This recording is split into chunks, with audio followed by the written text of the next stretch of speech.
and welcome back to the Sword of Truth podcast, the chapter-by-chapter reread of the Sword of Truth series with deeply traumatic, burn-it-all-down craft brew on the side. Oh. Yeah, I'm Jade, and I'm here with Nate.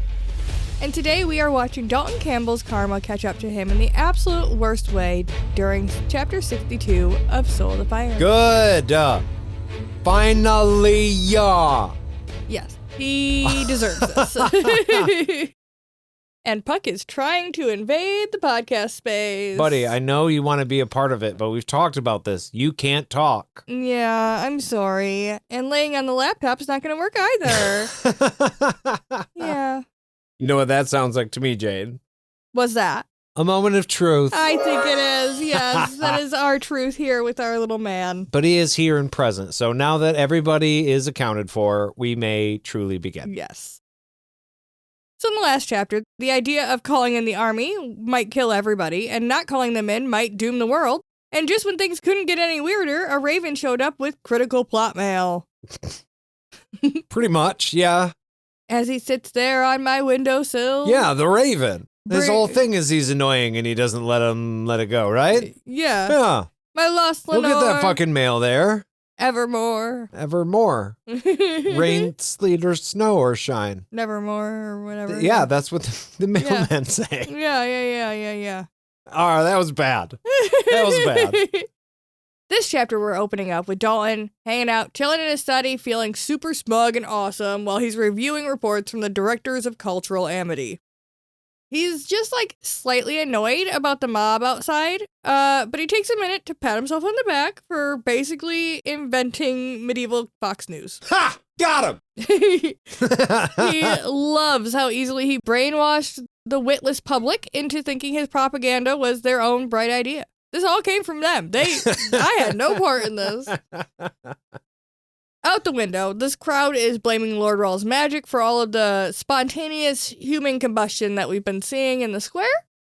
And Dalton himself actually has zero fucking clue why that's happening, but he's first of all, super duper glad that it's being blamed on Richard. And second of all, kind of wondering if this is related to what Franka was talking to him about with the magic being disappeared or whatever. I kind of picture two things. One, yeah, he's very happy that people are lighting on fire and they're blaming Richard. He doesn't know, but also he doesn't take a second to consider it's not necessarily what Franka was telling him about, but then it might be related to the dude he just let out of prison. He's an anti-magic man, yes. But he's used fire to rid a town of, quote, witches before. Yeah. Right? He likes to burn people. This is kind of his MO a little bit, too.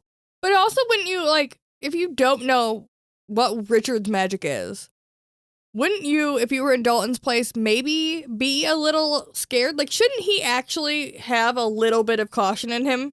Because he doesn't know that Richard can't do magic right now. Right. It could be Richard, trying to send a message to you, look at me picking off your people. It could be you. But you don't have that thought at all. That's wild to me. Because they're not concerned with what is actually happening. They don't actually care. Long as, it's the peasants. Their world ends at the edge of a crowd. You know what I mean? So as long as the people are amped up and focused on one thing, as long as they can make that one thing look good, they don't care about what's actually going on. Yeah. As long as the people perceive that they care about the things that people care about right now. Well, and it's not affecting the upper class. Right. In Andorra specifically. He's got no fucking worries. Yeah. So, he should have a little caution about Richard's gift. He doesn't know. But also, it's easy for him to just, poo-poo that because, hey, the numbers are polling in our fucking favor. Everything's good. And he does have, a general knowledge that Richard is actually kind of good, so... Okay. He's painting him to be evil actively. You know what I mean? He is. So he knows that he's just making the worst case arguments about Richard. Yes. Regardless to what the truth is. He doesn't care what the truth is, but you're right. It's probably not as bad as what he's making it out to be. Right. So he does know Richard's at least not a big a piece of shit as what he's making him out to be. Right. And doesn't know much else. So, Dalton's man, Rowley, comes in. Rowley? I know, I heard it, but I actually like it better that way. Come here, I'm gonna scratch his ears. Interrupts his hanging out in the study to announce the arrival of a special guest. This is the woman that Emperor Jagang sent over, which is news to us. We don't know anything about a woman coming. Ha! These guys probably don't know that either.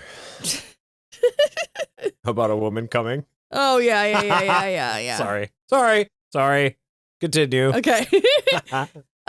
Actually, this is Sister Penthia, who's somebody that we don't actually that's a have new name. any experience with. She's middle-aged. She's rocking a nasty simper, and she has a gold ring through her lower lip. What is a simper? It's like a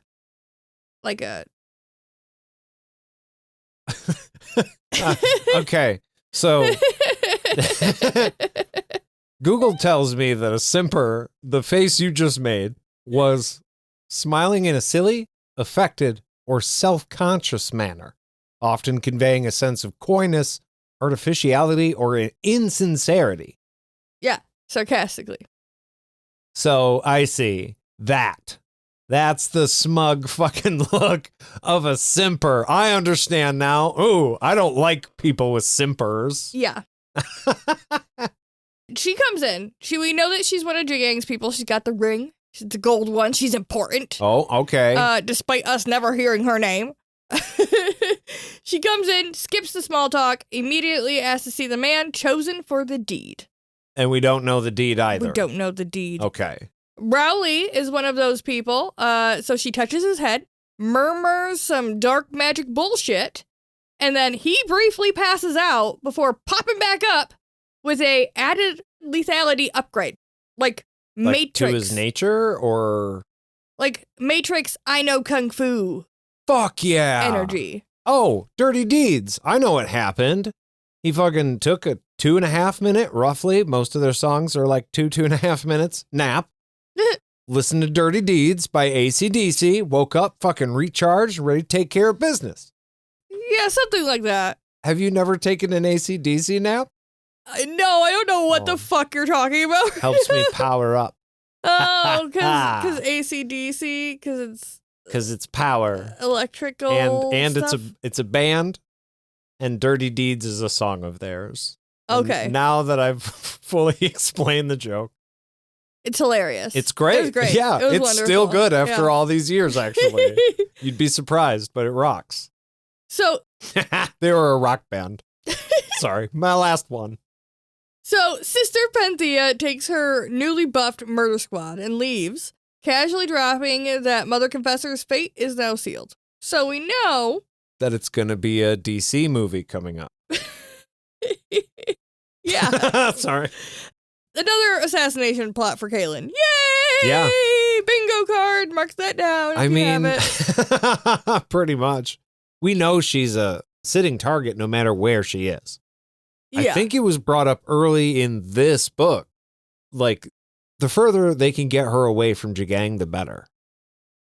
Yeah. Like Richard too, but his whole thing is war. Hers, I mean, she's capable, but also her job is to like be in charge while all that shit's going on. Yeah. So she needs to get up to Aidendrill where she's like safe and shit. Yeah. Like, I think we've discussed this also before, that having the two most important political figures in the country just like fucking around in the countryside Together and on the front lines. without really a security force. Like, they have one, Yeah. but not really. Usually it's just Usually it's just Kara. So it's not the best. Usually, like, the vice and the president, they stay separate. Right. Right? For like you don't a want to reason. get them together because if there's like a situation, then they could get both of the people in charge.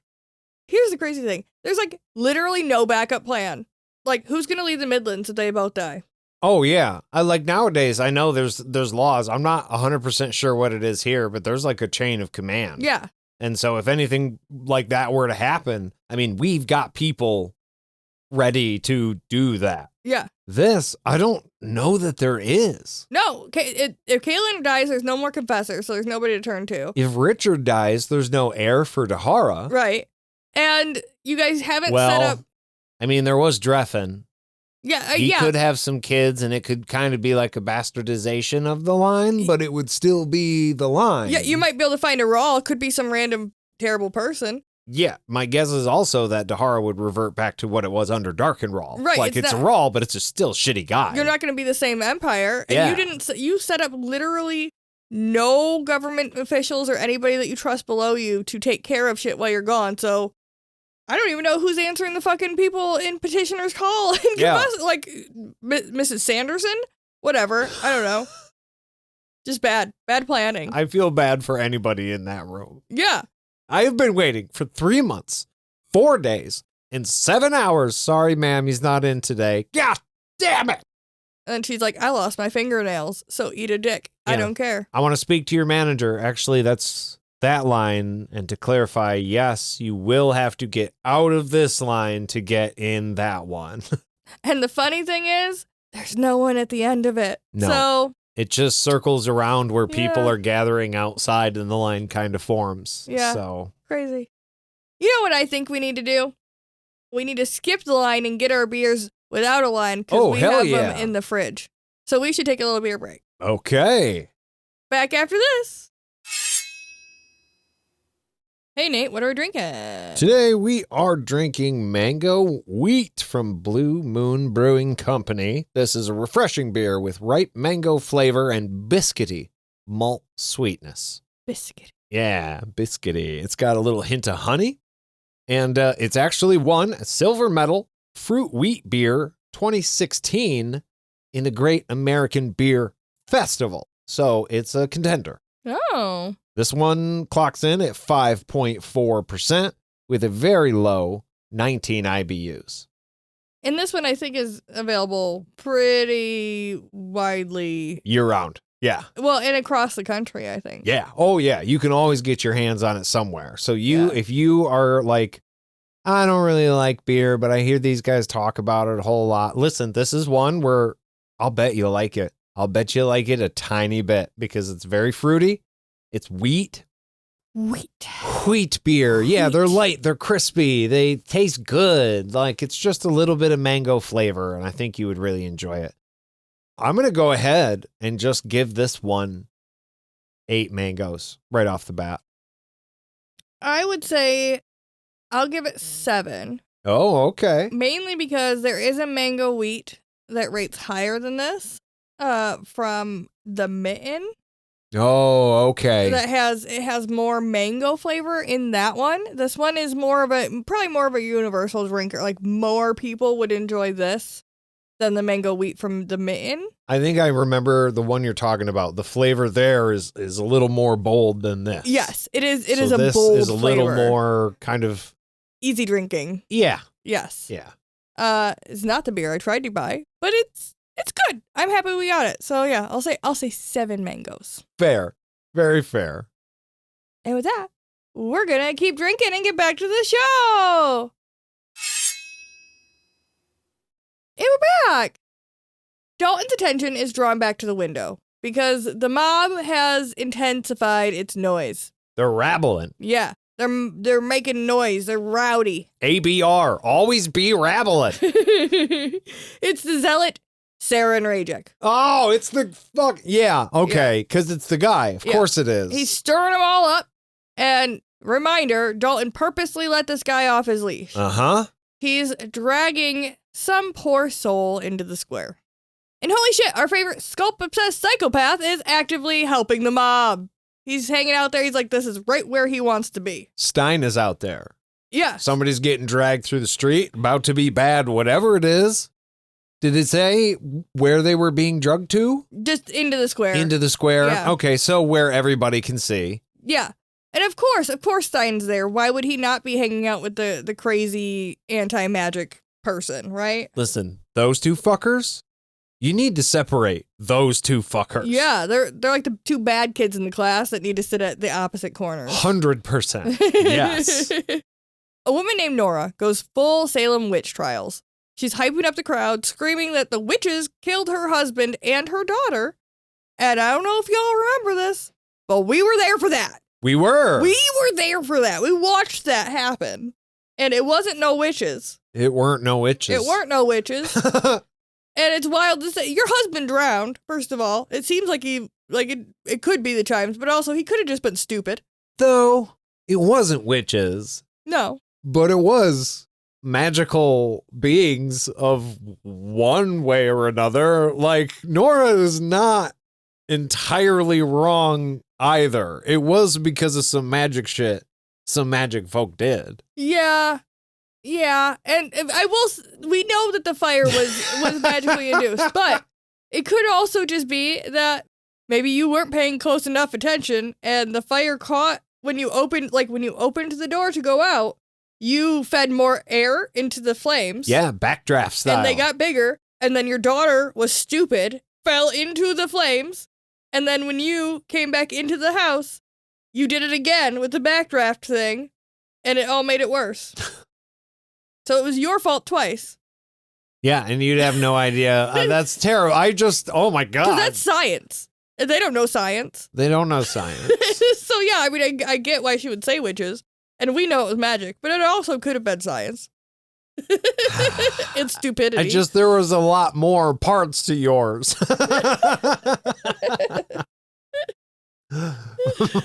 Mine was pretty simple. Magic guy. Yeah, he did it. Yeah, that makes sense. And usually that's the easier way, right? What's the simple answer? Magic. I just also want to say that her son's not here. We don't hear anything about her son. Where's your son? Is he not here screaming for this too? He should be. I want both characters. Anyways, Sarin Ray Jack is down there. He's riling up the crowd against magic, fulfilling the exact purpose that Dalton released him for. He points at the captive, and he's like, here is the witch. This bitch did it. We know that this bitch is causing all sorts of havoc here, and we're gonna fucking solve the problem right now. Dalton looks a little closer, realizes to his absolute horror that the person that they're talking about is Franka. Was it his absolute horror, though? I mean, you set Sarin Ray Jack free. What did you expect him to do? Honestly, all these fucking... I'm sorry, I know I just cut you off. All these fucking smart and calculated moves that Dalton is seeing and we talked about him making, and then this just seems like he is almost on his way out and just pulls the pin on one last grenade as he walks away. Like, there's no real reason for him to do that because he got his fucking way. I think it might be to his horror because he couldn't see beyond his own nose. Like, he thinks, yeah, people might think that Franka is magical, but nobody really knows except me. And I think he didn't think about Franka being the first target. He thought about Richard and Kaylin being the first target. So he was like, Franka's probably safe, right? She's not even using her magic right now. And it also kind of feels like he didn't know his friend as well as he thought, because he probably didn't know about the whole Sarin Ray Jack thing with her in her history. Because if he did, then he would be an idiot to not expect this. That's all I'm saying. Like, we don't really get a confirmation on how much he knew and how much he didn't, but I'm led to believe that he did just by right of what he does all day. But, well, yeah, you're not wrong. He knows a lot of shit. But he does appear horrified. Like, his reaction to this is upset. And he ends up going from his office down to the front. Like, I don't have it in the notes here, but he ends up on the front steps of the building. Runs down there to go. Yeah, because he's, like, horrified by it. So it is wild that he, like, either miscalculated or, I don't know. You would expect him to know that this was going to happen. And it's fucked up for him to have done it. Like, the monster he created is about to eat his friend. So you should know that it was going to happen, though. It was like you created a monster that specifically feeds on your friends as food. So, like, why did you do that? But before he can even process this whole clusterfuck, Stein grabs Franka by her hair and literally scalps her with his knife. Yikes. Yeah. Guess he needed to make that cape a little bit longer. I mean, okay, so my first question is, did Dalton stop running? Was he prevented by the crowd? Did he just get out in front of them and then go, oh, we're watching? And there's just a minute where it hasn't happened yet and he could have? It seems like he runs out there and then the scalping and the preceding things that happen very quickly and he falls to his knees watching it. Understood. So it's fast. Yes. Gotcha. And he probably took a good amount of time running down. So by the time he's out there, he's too late, is what it appears as you're reading in the book. Franka, screaming, is tied to a pole as the mob piles wood underneath her and straw, and Dalton knows all the accusations against her are false. He knows that she's a witch, but she didn't do any of this shit. She's been trying to fucking hear people, and she can't even hear people for the last couple weeks. Right. She's literally had no hand in any of this. Yeah. But at this point, when all seems lost, nature's most badass bird, a giant raven.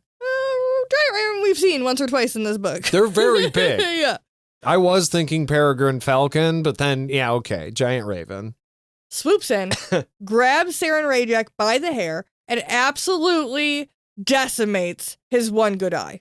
Just fucks him up real bad. And also, that hurts, like, a lot. Good. I know it's good, but also, eye injuries. Oh, yeah. They're painful. Yeah. I'm sorry for you, but good for this fucker. Now he's I wasn't blind. attacked by a raven. I'm fine. Yeah. Yeah, you know, the infection, it's going to be terrible. The mob at this point sets the pyre ablaze, and as Franka is burning, she spots Dalton standing helplessly on the steps and mouths her final words to him. I love you. Which That's is real sad. Real sad. Ugh. Crushed, Dalton realizes that he's holding his head and screaming too as the crowd surges forward to relish the execution. Right. Nobody's paying attention to him now. Mm-mm. Not when you're down there mixing it up with the people. Right. But see, the screaming, this is what makes me think that he didn't expect her to be a target, because he's sitting there with his head in his hand screaming, watching it. That doesn't seem like something you expected. Usually whatever you see of Dalton was calculated for you to see Dalton like in that light. Yeah. You know what I'm saying? I can't imagine he'd let all these people see him in that way. This doesn't feel like something he's doing for the show.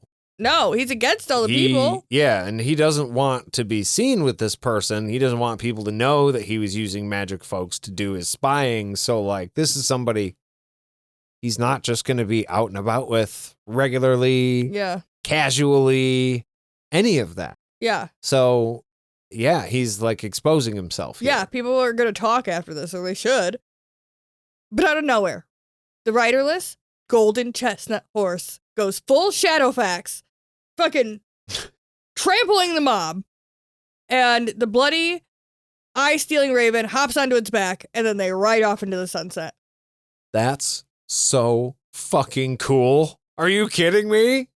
How did you not actually scream out loud when you read that in the chapter? What? The bird fucking rides the horse into the sunset? Are you kidding me? No, I did. That's a good boy. Well, it's actually a girl. I'm pretty sure it's Spider, and she's a girl. Some good thems. Yeah. Good fucking pets. Ugh. Animals. Whatever. Good guys. I want to maintain, not all fandoms have it, but I feel like there has to be a special animal for something to really catch. You know what I mean? Like Harry Potter. You have the owls or the hippogriffs. Yeah.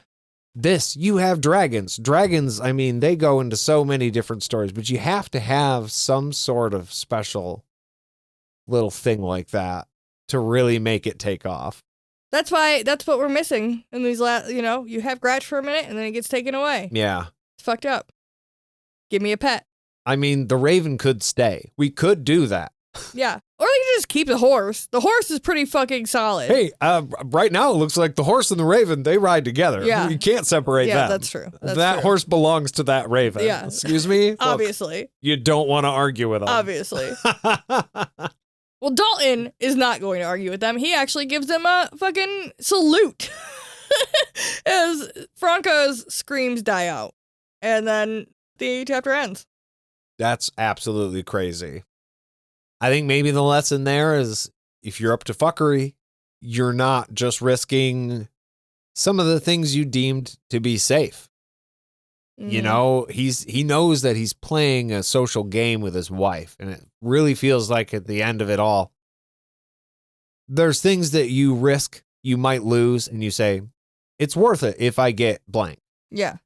But then there's the things you weren't planning on, and that's what happened to Franka here. Yeah. And I think that's the thing about him being out in public and crying and like exposing himself that way. I think that is meaningful. Yeah. And wild. Here's the thing. Stein is standing there. And Stein might watch the execution. He might be watching the woman scream because he's a sadist. But also, I would hazard to guess that he's seen that once or twice. And if you hear one of the leaders of the country that you're kind of playing a manipulative political game with, standing on the porch steps, screaming about a magic user and saluting the animals that just fucked up the guy he let out of prison, kind of seems like a weakness that you're going to be able to exploit. Yeah. Hey, I got your next target right there. Yeah. Like, oh, maybe you're not as on our side as we thought you were if you're pro magic people and I just upset you by killing a magic person. Interesting. It may not play out in this book, but it could. It could. And the crowd is there right now. Yeah. I mean, it all started with a candlelit vigil. So, like, right now, the people are riled up. If you could draw enough attention to this thing and point it out, could very well happen. Yeah, you could turn that pretty fast. If Stein wanted to work his way in and take Dalt's job, yeah, this is how he would do that. Yeah. You already have those people eating out of your hand. You're the one they're watching now. I said that funny. Well, those are our fun wizard notes for today. And that's our truth, and we would love to hear yours. Write to us in your journey books to podcastatt@gmail.com or find us on any of our social medias. Glug, glug, glug. If you would like to support this podcast and hear some more exclusive content, find us over on patreon.com/podcastatt, where every tier is a happy tier. Tee-hee. Thank you all for listening. We'll see you real soon. That's all for us, friends. Bye.